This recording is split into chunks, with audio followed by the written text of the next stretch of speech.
British বেনিয়াদের আধিপত্য মানি নাই, আমরা যেভাবে কলকাতার দাদাবাবুদের আধিপত্য মানি নাই, একইভাবে আমরা পশ্চিম পাকিস্তানের খান পাঠানদের আধিপত্য মানি নাই।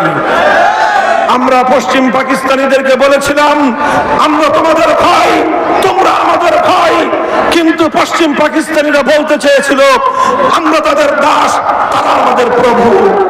আমরা বলে দিয়েছিলাম আমাদের প্রভু একজন, তিনি আরশের মালিক আল্লাহ রাব্বুল আলামিন।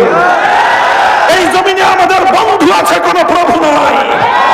আজও বলতে চাই, এই বাংলাদেশকে যদি কেউ দুর্বল ভেবে আমাদের উপর প্রভুত্ব করতে চায়, আমরা তার চোখ উপড়ে ফেলার জন্য প্রস্তুত।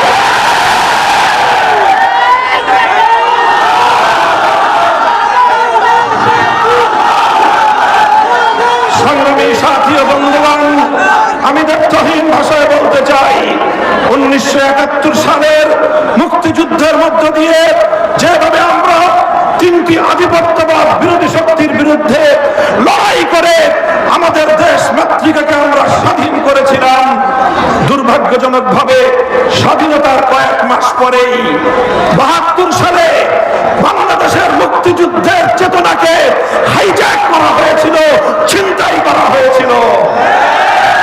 দেশের মানুষের সেন্টিমেন্ট, দেশের মানুষের অভিপ্রায়, দেশের মানুষের চাহিদার বিরুদ্ধে একটি ভিন দেশি রাষ্ট্রশক্তি আমার বাংলাদেশের উপর একটি তাদের দেশের এজেন্ডা বাস্তবায়ন করার জন্য, তাদের দেশের এজেন্ডা বাস্তবায়ন করার জন্য একটি প্রেসক্রিপশনের মাধ্যমে 72-এর সংবিধান বাংলাদেশের মানুষের কাঁধের উপর চাপিয়ে দিয়েছিল। আর সময় এসেছে 72-এর সেই সংবিধান, 72-এর মুক্তিযুদ্ধ বিরোধী চেতনাকে বঙ্গোপসাগরে বসিয়ে দেওয়া।